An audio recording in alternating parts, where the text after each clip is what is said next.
Hello my foodies, welcome back to my channel. It has been a hot minute since I have been back. The latest recipe I shared with you guys was my lemon blueberry muffins that I will post right up here in case if you guys have not watched it yet.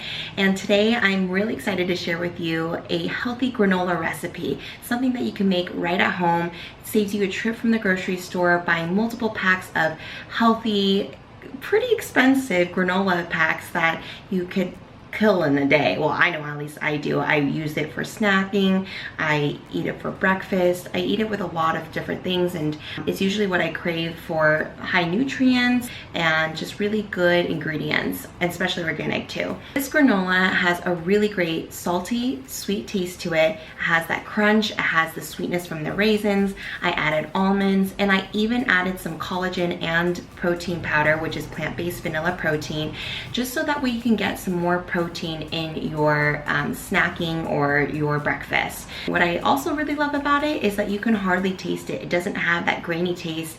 It actually blends in very well. So before we dive into the recipe, please subscribe again if this is your first time watching, or if you've been watching and you just haven't subscribed already. It would really support my channel. You can hit the notification bell as well, because then you'll be alerted for upcoming videos that I will be posting, and I do try to post every single week, so I will be owing you guys a lot more recipes and videos to come. Now let me show you how to make it. First, you want to preheat your oven to 350 degrees. And while the oven is preheating, in a large mixing bowl, add 2 cups of gluten-free rolled oats, 1/4 cup of chia seeds. This is a perfect way to get your dose of fiber. 1/4 cup of coconut sugar. This is completely optional if you prefer the granola to be sweeter.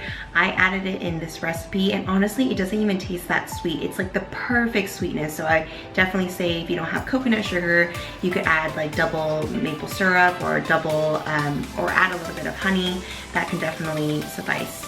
Then you'll add 2 tablespoons of ground cinnamon. Then you'll use 1 tablespoon of salt.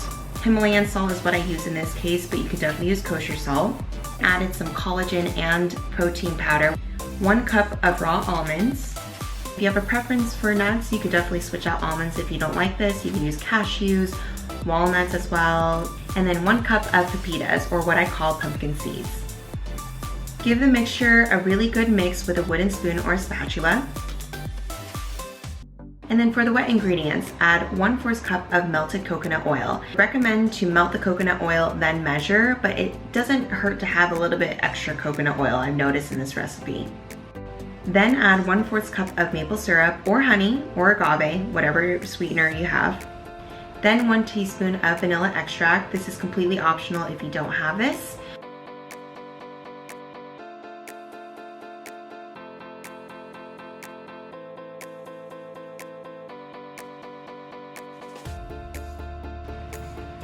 Line parchment paper or a silicone mat on a baking sheet, then distribute the mix evenly. And you want to press the oatmeal with the back of your spatula or your spoon, just so that way it hardens and it forms its shape. Once it cools down, then you can be able to break it up in bigger pieces. Pop it in the oven for about 20 to 25 minutes, and halfway through the baking process, so about 10 minutes in, use a spoon or a spatula to mix the oatmeal to prevent burning. And you want to make sure that it's flattened out again before cooking the rest of the time. So I left this in for an additional 15 minutes, 25 minutes in total. Keep an eye on the granola because you want it to be golden brown but not burnt. Then take the baking sheet out of the oven and let it cool completely undisturbed for about 30 to 35 minutes, or until completely cooled. Once completely cooled, start breaking up the granola in pieces, and you could do different variations of bigger pieces, smaller pieces like I did here, and then you want to mix in the raisins afterwards.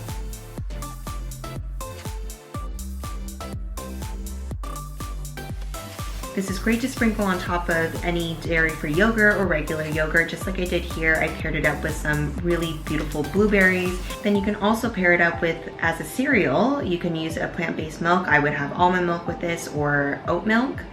And this is really, really good and tasty, or you just snack on it on its own. The crunch you get out of this granola is insane, and if you want to double up on the serving size, feel free to double up on all the measurements that I've listed down below in the description box. and store it in a tightly sealed container, Ziploc bag, or mason jar just like I did here, and it should last about 1 to 2 weeks or so, but I kid you not, I bet it's only gonna last a day or two because I've already eaten half of it.